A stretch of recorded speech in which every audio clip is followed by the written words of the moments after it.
Hello there everyone, and welcome to another edition of Lydia's Crafty Corner with me, Lydia, in my little crafty corner. So this is the card that I'm going to be sharing with you today, and I am in love with pastel rainbows at the minute, and this background is just stunning.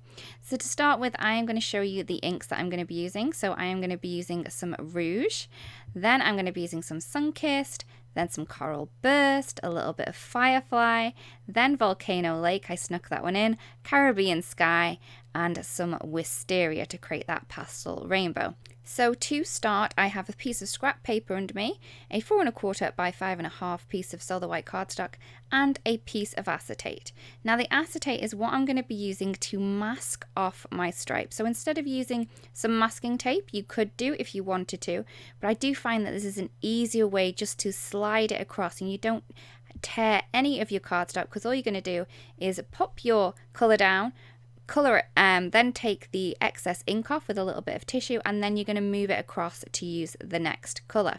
So I did start with my Rouge, and I am using a small makeup brush. Now these are really inexpensive and great for adding ink blending to your cards, especially in this soft way that we are wanting to here.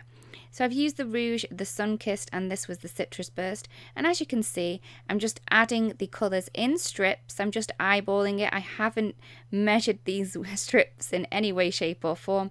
And I'm just sliding that acetate across after I finished inking and after I have wiped it as well. You are going to want to make sure that you wipe that piece of acetate before you move it along so you don't get the colours mixing together. You kind of want a beautiful ombre stripe on each one with just the colour that you are using. We're not actually blending these into each other, we're just blending it out to the white. So I've used the Rouge again, the Sunkissed, the Citrus Burst, Firefly, Volcano Lake, the Caribbean Sky, and this is going to finish off our rainbow perfectly. This is the Wisteria.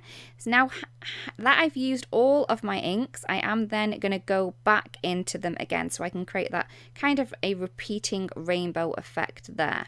So I'm just going to go all the way across. I've just added a little Rouge, the Sunkissed, and the little bit of the Citrus Burst on that side, and now this side I'm going to go the opposite way because we do want that rainbow to be repeating.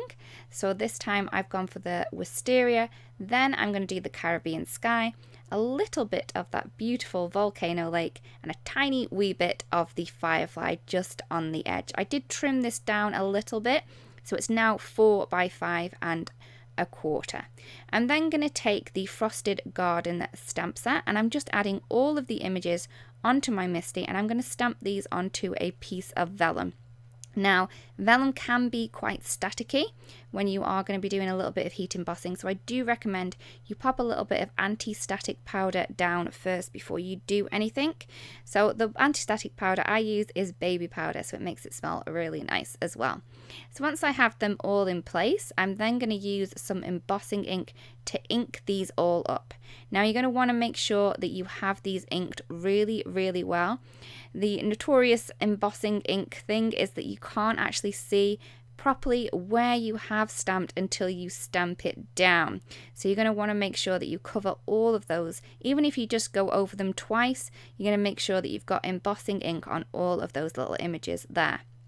So once I've done that, I'm just going to flip my piece over, my little lid, and then stamp these down.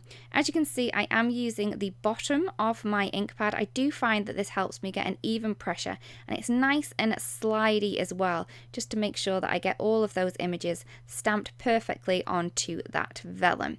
So you can't see it just as yet, but you will be able to see it. So what I'm going to do is I'm going to grab my scratch paper from before, and I'm just going to add some pure white embossing powder over these images, and now you can see just how pretty they are.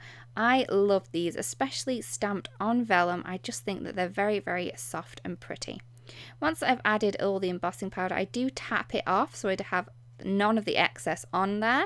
If you do see a couple of strays, you want to take a dry paintbrush and just wipe them away before you do heat emboss them, otherwise they will stick. But I'm not going to worry too much about that because I am going to be cutting these out using the coordinating dies. So what I've done is I've just cut around these quite roughly just so I could pop them through my mini blossom. And all I'm going to do is I'm going to pop the coordinating die around the image, and I'm going to add a little bit of washi tape just in place, just to keep it nicely in place while I do run this through my die cutting machine.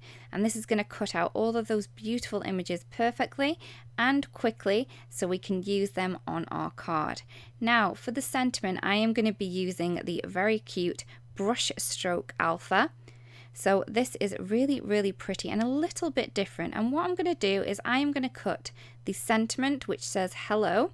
So I'm going to cut the H, the E, the L twice and the O, but I'm going to cut this out of black cardstock and then again 3 more times out of white cardstock as well.